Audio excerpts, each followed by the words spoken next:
اللہ تعالیٰ نے قرآن مجید کے اندر کھل کے یہ بات کہی ہے، ان اکرمکم عند اللہ اتقاکم۔ ایک میرا مزاج ہے، ایک انسانوں کا اور لوگوں کا مزاج ہے۔ تم کہتے ہو لوگ کیا کہیں گے؟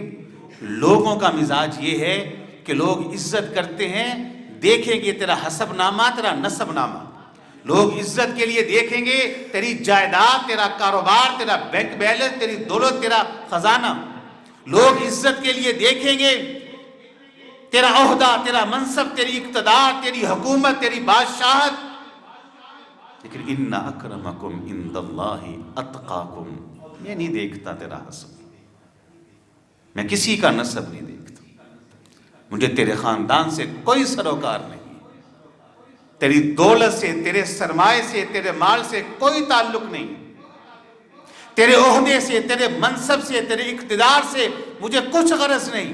ان اکرمکم عند اللہ اتقاکم، میرا معیار ہے جب لوگ تیرے ظاہر کو دیکھتے ہیں تو مجھ مالک نگاہیں تیرے باطن کے اوپر ہوتی ہیں، میں تقوی کو دیکھتا ہوں۔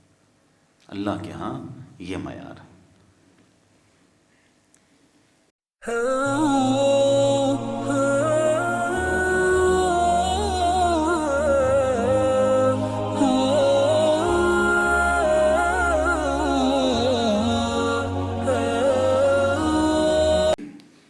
نحمده ونصلي على رسوله الكريم، اما بعد، فاعوذ بالله السميع العليم من الشيطان الرجيم، من همزه ونفخه ونفثه، بسم الله الرحمن الرحيم۔ وإذا قيل له اتق الله أخذته العزة بالإثم فحسبه جهنم۔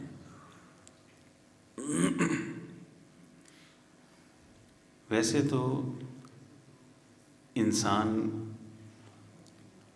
بہت سارے دشمنوں کی زد میں ہے اور لپیٹ میں ہے۔ یہ جنگل کے درندے بھی انسان کے دشمن ہیں، زمین کے زہریلے کیڑے مکوڑے، سانپ ہیں، بچھو ہے، وہ بھی ایک طرح سے انسان کے دشمن ہیں، اور بعض انسان ہی انسان کے دشمن ہیں۔ لیکن یہ جتنے دشمن جو میں نے گنوائے ہیں، وہ جنگل کے درندے، زمین کے زہریلے کیڑے مکوڑے یا سانپ ہیں، یا کوئی انسان ہی انسان کا دشمن، ان تمام دشمنوں سے بدتر اور بڑھ کر ایک دشمن ہے جس کا نام ہے شیطان، ابلیس۔ وہ جنگل کے درندوں سے بھی زیادہ خطرناک ہے، وہ زہریلے سانپ اور کیڑے مکوڑوں سے بھی زیادہ خطرناک ہے، وہ بڑے سے بڑے انسان سے بھی بڑھ کر دشمن خطرناک ہے۔ اس کی وجہ کیا ہے؟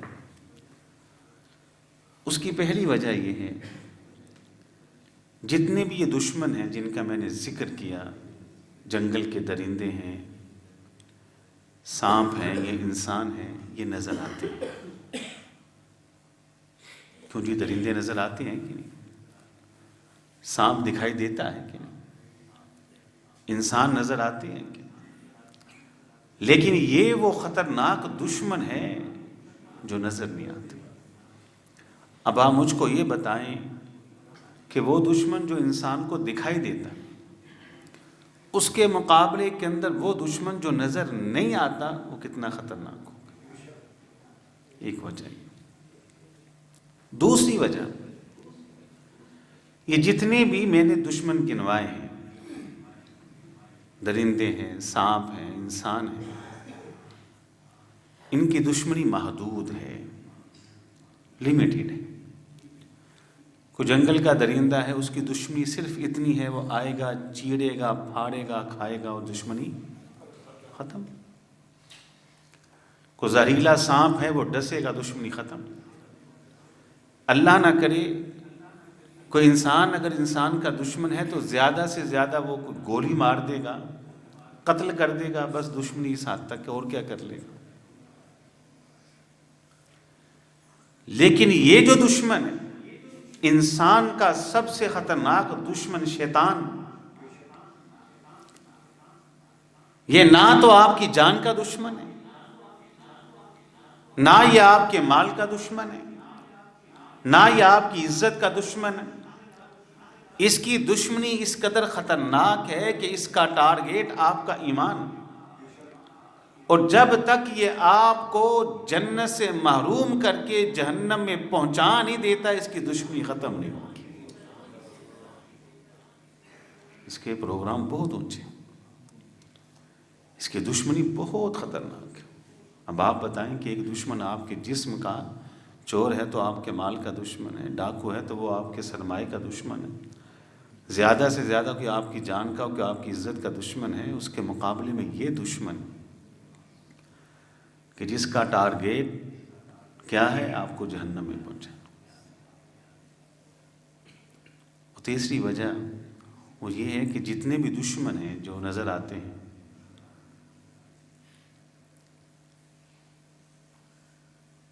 یہ کبھی آپ کا ان کے ساتھ سامنا ہوتا ہے، کبھی نہیں ہوتا۔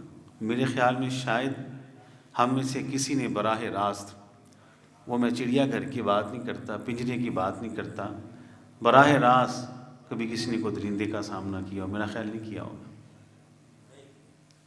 کوئی جنگل کا شیر، کوئی چیتا، کوئی، اگر کیا بھی ہے تو کبھی کبھار۔ سانپ ہے تو وہ کبھی کبھار شاید آپ کو نظر آیا ہو۔ اگر کوئی انسان ہی انسان کا دشمن ہے تو وہ تو بسا اوقات علاقہ بھی چھوڑ دیتے ہیں کہ میرا اس کے ساتھ سامنا نہ ہو۔ لیکن یہ انسان کا خطرناک دشمن شیطان پہلی سانس سے لے کر آخری ہچکی تک ہماری زندگی کی کوئی صبح ایسی نہیں، کوئی دوپہر ایسی نہیں، کوئی شام ایسی نہیں، کوئی رات ایسی نہیں، خوشیوں کا کوئی لمحہ ایسا نہیں، غموں کی کوئی گھڑی ایسی نہیں کہ ایک لمحے کے لیے بھی انسان سے دور ہو، ہر وقت ساتھ۔ یہ کتنا خطرناک دشمن۔ اور ایک اور وجہ بھی ہے، چوتھی وجہ اس کے خطرناک دشمن ہونے کی یہ بھی ہے کہ دنیا کے اندر جتنے بھی دشمن ہیں نا، پیار کو مان لیتے ہیں، محبت کو مان لیتے ہیں۔ کیوں جی، آپ نے دیکھا ہوگا اس انسان نے تربیت سے، محبت اور پیار سے درندوں کو اپنے قابو کیا کہ نہیں کیا؟ اپنا تابع کیا ہوا ہے۔ ہم نے خود اپنی آنکھوں سے دیکھا ہے کہ بڑے بڑے ایسے انسان جو آپس میں دشمن تھے، خاندانی دشمن تھے، ادھر سے بھی قتل ہیں، ادھر سے بھی قتل ہیں، معافی سے، درگزر سے، محبت اور پیار سے دشمنی ختم ہو گئی، محبت سے دشمنیاں ختم ہو جاتی۔ لیکن یہ وہ خطرناک دشمن ہے جو جتنی زیادہ اس سے محبت کرے گا، یہ اس کے لیے اتنا ہی خطرناک ثابت ہوگا۔ جتنی خطرناک دشمنی یہ اس انسان سے مول لیتا ہے نا، جو اس سے محبت کرتا ہے، وہ کسی سے نہیں لیتا، کیونکہ یہ ہے ہی دشمن۔ یہ چند میں نے باتیں کی ہیں کہ یہ انسان کا خطرناک۔ اب اس کا وار کیا ہوتا ہے؟ اس کے خطرناک وار میں سے ایک وار جو اللہ نے قرآن مجید کے اندر بیان فرمایا، سورۃ الناس کے اندر، الذی یوسوس فی صدور الناس قل اعوذ برب الناس مالک الناس الہ الناس من شر الوسواس الخناس الذی یوسوس فی صدور الناس۔ کہ اس کا خطرناک وار یہ ہے کہ لوگوں کے دلوں میں وسوسے ڈالتا ہے، دماغ میں الٹے پھلٹے خیالات پیدا کرتا ہے، بڑے وسوسے ہیں اس کے۔ اور اسی میں سے ایک وسوسہ کیا ہے؟ لوگ کیا کہیں گے، لوگ کیا کہیں گے۔ جائیے قرآن پڑھیں، قرآن پڑھیں۔ قرآن مجید کے اندر اللہ تعالیٰ نے پچھلی قوموں کی تباہی کے جو اسباب بیان کیے، ان میں سے ایک بڑا سبب وہ یہ بیان کیا کہ جتنے بھی پیغمبر آئے، انبیاء آئے، رسول آئے، نبی آئے، جب انہوں نے قوم کے سامنے دعوت کو رکھا، پیغام کو رکھا، وحی کو رکھا، الہام کو رکھا، تو ان کی گمراہی کے بڑے بڑے اسباب میں سے ایک سبب یہ بھی تھا کہ لوگ کیا کہیں گے۔ میں دیگر انبیاء کی نہیں بات کرتا، جناب محمد الرسول اللہ دل میں بڑی خواہش، اللہ کوشش بھی بڑی کی، خواہش بھی بڑی ہے اور کوشش بھی بڑی کی، بڑی کوشش کی، اور اللہ کو بھی پتہ ہے کہ میرے نبی کے دل کے اندر خواہش بھی انتہا کی اور کوشش بھی بار بار کی، چچا کلمہ پڑھ لے۔ ابو طالب ہے نا، جب آپ علیہ الصلوۃ والسلام نے پہلی مرتبہ قرآن کے اس حکم پر وَأَنذِرْ عَشِيرَتَكَ الْأَقْرَبِينَ عمل کرتے ہوئے سارے بنو ہاشم کو اکٹھا کیا نا، اور آپ نے ان کے سامنے دعوت کو رکھا، تو ابو لہب نے اس وقت بھی کہا تھا کہ بھتیجے تیری بات ہم نہیں مانیں گے۔ ابو طالب نے اس وقت کہا تھا کہ جو مرضی ہو میں اس اپنے بھائی کے بیٹے کی ہر وقت حمایت کروں گا۔ بارہا کہا چچا جانتے ہو سچا ہوں، دل تصدیق کرتا ہے کہ میں سچا ہوں، قدم قدم پر ساتھ 3 سال شیب ابی طالب کے اندر میرے ساتھ پتے کھائے، آہنی دیوار ہو، مضبوط رکاوٹ ہو، قل لا الہ الا اللہ، چچا کلمہ پڑھ لے۔ یہ شیطان کا وار تھا۔ ابو طالب نے کیا کہا، بھتیجے اگر تیرا کلمہ پڑھا تو مکے والے کیا کہیں گے، کیا کہیں گے کہ ابو طالب موت کے وقت عبد المطلب کے دین کو چھوڑ گئے۔ اللہ اکبر، یہ شیطان کا خطرناک حملہ وہ نظر نہیں آتا، اس کا ٹارگیٹ اللہ کی قسم میرا جسم نہیں ہے، آپ کا جسم نہیں ہے، اس کا ٹارگیٹ، اس کا وار براہ راست الذی یوسوس فی صدور الناس، وہ بہکاتا ہے، وہ پھسلاتا ہے، وہ گمراہ کرتا ہے، دلوں کے اندر وسوسے پیدا کر کے کہ بتا تو نے یہ نیکی کی تو لوگ کیا کہیں گے، گناہ چھوڑا تو لوگ کیا کہیں گے۔ اللہ اکبر۔ اس کا ایک وار جو قرآن مجید میں بیان ہوئے نا، وہ پتہ کیا ہے؟ اللہ کہتے ہیں اس کا ایک خطرناک وار یہ ہے کہ جب تم نیکی کرنا چاہتے ہو نا، پھر دل میں وسوسے ڈالتا ہے، وہ اللہ کے بندے یہ کیا، جب گناہ کرنے لگتے ہو تو دلیری کرتا ہے گناہ کے اوپر، کر خیر ہے۔ اس کی ایک مثال دیتا ہوں میں، الشیطان یعدکم الفقر، قرآن کے اندر اللہ کہتے ہیں جب انسان کے پاس مال آتا ہے نا، اور وہ اس مال کو اللہ کی راہ میں خرچ کرنے کا ارادہ کرتا ہے، تو شیطان اس کے دل میں فقر کا ڈر پیدا کر دیتا۔ اگر تو نے مسجد میں دے دیا تو تیرا تو کاروبار ابھی، اگر تو نے ادھر خرچ کر دیا تو تیری بیٹی، اگر تو نے اللہ کی راہ میں کسی کی ضرورت کو پورا کر دیا تو دیکھ تیری تو ابھی 1 ہے 2 کیسے کرے گا دکانیں۔ الشیطان یعدکم الفقر، یہ دل میں وسوسہ ڈالتا ہے، لیکن جب گناہ کی باری آتی ہے، شیطان کے رستے پہ مال خرچ کرنے کی باری آتی، پھر کہتا ہے دلیر ہو، دیکھا نہیں فلاں نے اپنے بیٹے کی شادی کی، اتنے لاکھ کی بارات، اتنے لاکھ کا خرچہ، تو مر گیا ہے، تیری دکان کوئی نہیں، تیرا کاروبار کوئی نہیں، تیری فیکٹری کوئی نہیں، تو اسے ڈبل خرچ کر، پھر مقابلے پہ اتر آتا، فلاں نے بیٹی کو بیاہا، اتنے لاکھ کا جہیز کیا، میں مر گیا، میں زیادہ دوں گا۔ یہ شیطان کا ایک وسوسہ، اور ہم دیکھتے ہیں معاشرے کے اندر عملی طور پر نمونہ اپنی آنکھوں کے سامنے.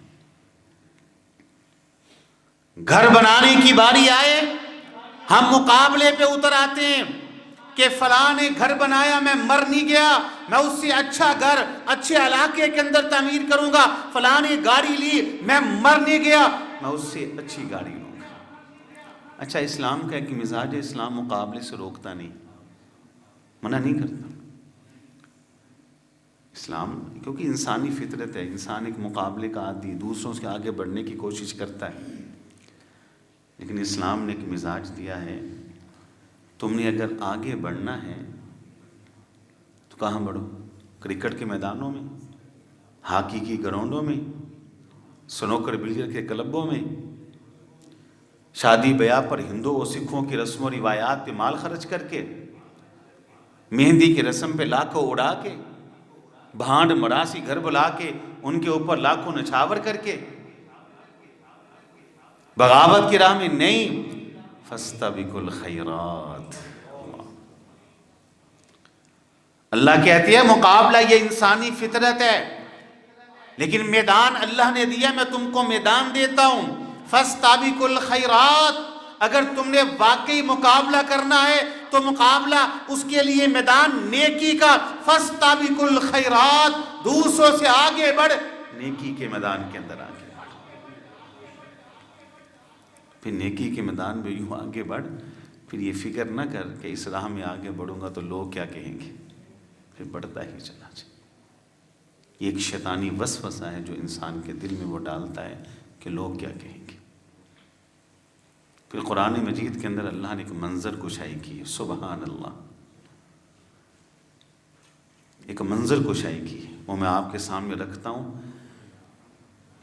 دل اور دماغ روشن ہو جائے گا. لوگ میں کون شامل ہے جی؟ سب سے پہلے بیوی.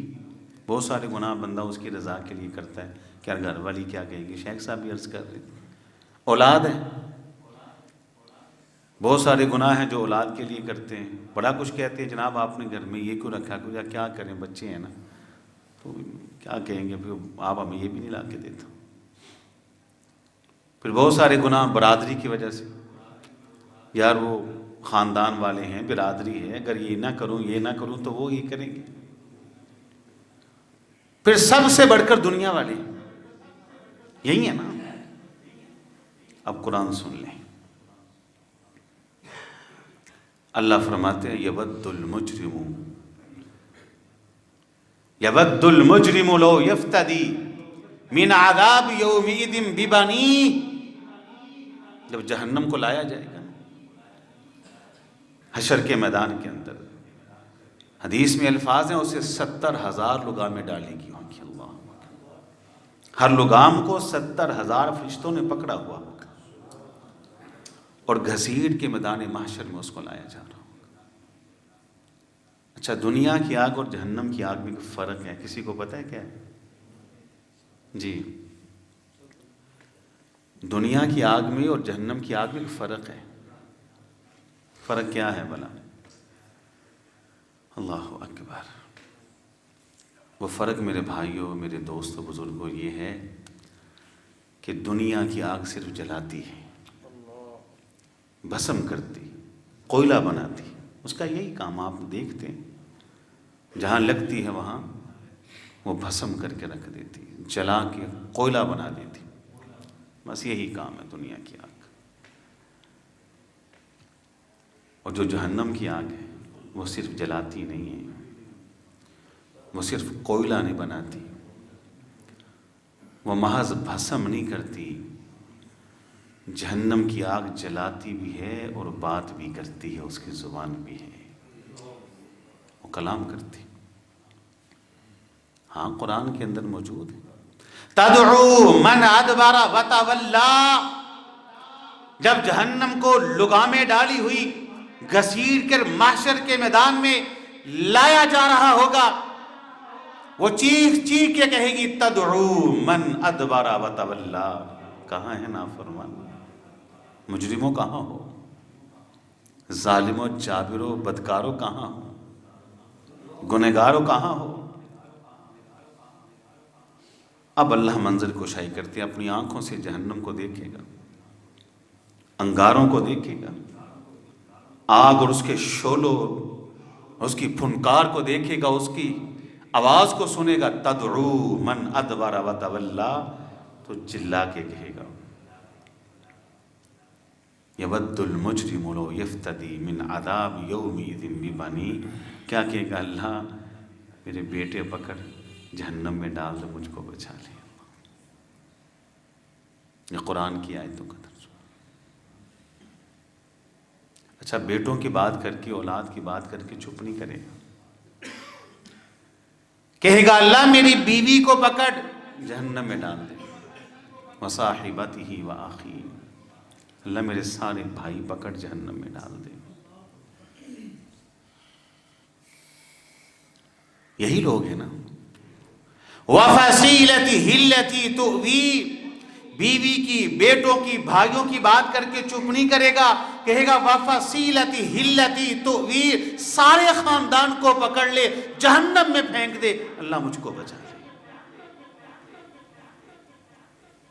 اچھا، خاندان والوں کی بات کر کے بھی چپ نہیں کرے گا، کہ بیٹوں کی بات کر کے، بھائیوں کی بات کر کے، بیوی کی بات کر کے، خاندان والوں کی بات کر کے چپ کر نہیں، ساتھ کہے گا وَمَن فِي الْأَرْضِ جَمِيعًا، اے اللہ ساری دنیا کو پکڑ، کیا کر؟ جہنم میں ڈال دے، مجھ کو بچا لے۔ اللہ اکبر۔ لوگ کیا کہیں گے؟ آج یہ اولاد بھی، یہ بیوی، یہ بچے بھی، یہ خاندان، قبیلہ، کنبہ، برادری بھی، اور ساری دنیا کے بارے میں اللہ کے سامنے چلا کے کہہ رہے ان کو بھسم کر دے، مجھے بچا لے۔ اچھا، کیا خیال ہے، اللہ اس کی بات مان لیں گے؟ اس کی جگہ بیٹوں کو پھینک دیا جائے گا، اس کی جگہ بیٹیوں کو، خاندان والوں کو گرا دیا جائے گا، دنیا والوں کو پھینک دیا جائے گا، اعلان ہوگا کلا انہا لظا۔ یہ کوئی دنیا کی اندھیر نگری نہیں، یہ کوئی دنیا کا کالا قانون نہیں، جرم جوان بیٹا کرے اور سلاخوں کے پیچھے بوڑھے باپ کو ڈال دیا جائے۔ یہ یوم العدل ہے، یوم القسط ہے، یوم الدین ہے، آج انصاف اور عدل ہوگا۔ جرم تو نے کیا تو بیوی کا کیا قصور ہے؟ گناہ تو کرتا رہا، بیٹوں کا کیا قصور ہے؟ نافرمان تو تھا، بھائیوں کا کیا قصور ہے؟ امان نامہ تو تیرا سیاہ ہے، خاندان والوں کا کیا قصور ہے؟ دنیا کا کیا قصور ہے؟ مجرم تو ہے تو جہنم کے اندر بھی تو ہی جائے گا۔ بہت خطرناک لفظ ہے کہ لوگ کیا کہیں گے، ایک شیطانی وار ہے۔ اگر آپ ناراض نہ ہو تو میں تو کہتا ہوں یہ موضوع جو لکھا ہے نا، حقیقت میں ہم میں اور صحابہ کے درمیان ایک بہت بڑا فرق یہ ہے کہ وہ کہا کرتے تھے اللہ کیا کہے گا، ہم کہتے ہیں لوگ کیا کہیں گے اللہ۔ ایک سبب یہ بھی ہے، ان کا مزاج کیا تھا، اللہ کیا کہے گا، اور ہمارا مزاج کیا ہے، لوگ کیا کہیں گے۔ حضرت سعد رضی اللہ تعالی، حضرت عمر بن خطاب کا دور خلافت ہے رضی اللہ تعالی، مزہ آ جائے گا آپ کو بات سن کے۔ اعلیٰ سطحی اجلاس ہے، اعلیٰ سطحی اجلاس سمجھتے ہیں نا؟ اعلیٰ سطحی اجلاس کا مطلب ہے کہ بڑے بڑے وزراء، بڑے بڑے علاقوں کے گورنر اس اجلاس میں تھے، اور جناب عمر رضی اللہ تعالی عنہ ذات خود وہ بھی وہاں تشریف فرما اور موجود تھے۔ حضرت سعد وہاں بیٹھے، اور حضرت سعد بھی ایک بہت بڑے علاقے کے گورنر۔ اعلیٰ سطح اجلاس ہے، دسترخوان لگا ہوا، انواع و اقسام کے کھانے لگے ہوئے، کھائیے۔ حضرت سعد رضی اللہ تعالی عنہ روٹی کا لقمہ توڑتے، کھانے کے دوران روٹی کا ایک لقمہ ہاتھ سے گرا، سیدھا زمین پہ، مٹی تھی۔ حضرت سعد نے روٹی کا لقمہ اٹھایا، صاف کیا اور کھانا شروع کر دیا۔ پہلو میں ایک شخص بیٹھا، پہلو میں بیٹھے شخص نے کہا سعد رضی اللہ تعالیٰ اعلیٰ سطحی اجلاس، بڑے بڑے علاقوں کے گورنر اس اجلاس کے اندر موجود، لاکھوں مربع میل کے اوپر اسلام کا جھنڈا لہرا رہا، خلیفہ وقت یہاں موجود، ان حالات کے اندر جب اعلیٰ سطحی اجلاس ہو، بڑے بڑے علاقوں کے گورنر موجود ہو اور آپ بذات خود ایک بہت بڑے علاقے کے گورنر، ان حالات کے اندر روٹی کا لقمہ زمین سے اٹھا کر مٹی کو صاف کر کے کھاتے آپ اچھے نہیں لگتے۔ وہاں دیکھیں، وہاں لفظ ہیں کہ یہ لوگ کیا کہیں گے کہ ساتھ زمین پہ پڑے روٹی کے لقمے کو اٹھا کے مٹی کو صاف کر کے کھا رہے، وہ لفظ ہے وہاں پر، کیا کہیں گے لوگ؟ اللہ اکبر۔ حضرت سعد نے جو جواب دیا نا، میں تو سمجھتا ہوں اس کے جواب کے بعد بات ختم ہو جانی چاہیے۔ حضرت سعد نے کہا بات سن، یاد کرو وہ دور جب ہم پیٹوں پہ پتھر باندھا کرتے تھے، یاد کرو وہ دور جب ہم کو مکہ سے نکال دیا گیا تھا، یاد کرو وہ دور جب ہم محکوم تھے، یاد کرو وہ دور جب ہم بھوکوں اور پیاسوں اور فاقوں کو برداشت کیا کرتے تھے۔ آج اللہ نے ہم کو حاکم بنایا، آج اللہ نے ہم کو عزت دی، شرف دیا، اعزاز دیا، مقام دیا، عظمت دی، بلندیاں دی۔ آج ہم کو عزت، شرف، مقام، مرتبہ ملا ہے تو نبی کی سنتوں کو اپنانے کی وجہ سے ملا ہے۔ اللہ اکبر۔ آگے سنیے، تو کہتا ہے لوگ کیا کہیں گے؟ تو سن، جس طرح آج دسترخوان لگا ہے، آج سے کافی سال پہلے بھی دسترخوان لگا تھا، لیکن تب دسترخوان کچھ چھوٹا تھا اور وہاں بیٹھے بھی افراد بہت کم تھے، میں بھی تھا۔ یہ دسترخوان مدینہ میں لگا تھا اور اس وقت دسترخوان پہ میرے ساتھ رسول اللہ بھی تھے علیہ الصلوۃ والسلام۔ آج تو اقسام و انواع کے کھانے ہیں، تب بڑا سادہ سا کھانا تھا۔ جیسے آج سعد نے روٹی کا لقمہ توڑا ہے، تب بھی توڑا تھا۔ جیسے آج میرے ہاتھ سے روٹی کا لقمہ زمین پہ گرا ہے، تب بھی گرا تھا، لیکن تب میں نے اٹھایا نہ تھا۔ اس وقت مجھے نبی علیہ الصلوۃ والسلام نے کہا تھا سعد، جب روٹی کا لقمہ تیرے ہاتھ سے زمین پہ گر جائے، اسے شیطان کے لیے مت چھوڑ، اسے اٹھا، مٹی کو صاف کر، روٹی کا لقمہ کھا لے۔ کہا او لوگ کیا کہیں گے کہنے والے، اعلیٰ سطحی اجلاس ہے تو کیا ہوا، خلیفہ وقت موجود ہے تو کیا ہوا، بڑے بڑے علاقوں کے گورنر ہے تو کیا ہوا، ساتھ بذات خود ایک بہت بڑے علاقے کا گورنر ہے تو کیا ہوا، سب کچھ گوارا ہے، ہمیں اللہ کے رسول کی سنت سے بے وفائی گوارا نہیں ہے۔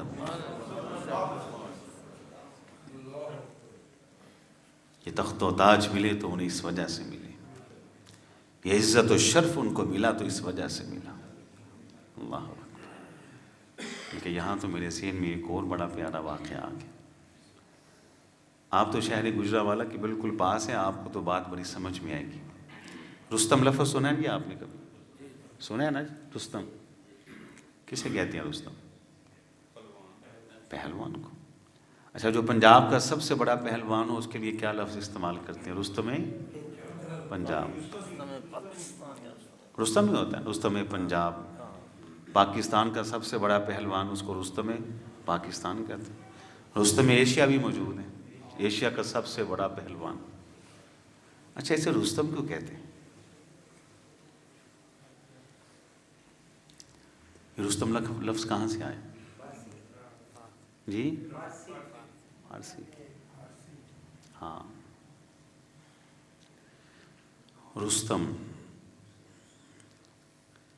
رستم اصل کے اندر، تاریخ کے اندر ایک بادشاہ کا لقب ہوا کرتا تھا، جو بذات خود بھی ایک پہلوان تھا اور اس کی فوج بھی پہلوانوں کی فوج تھی۔ اس کی فوج بھی پہلوانوں کی فوج تھی۔ مسلمان لشکر لے کر جب اس کے سرحد پر پہنچے ہیں تو اس کے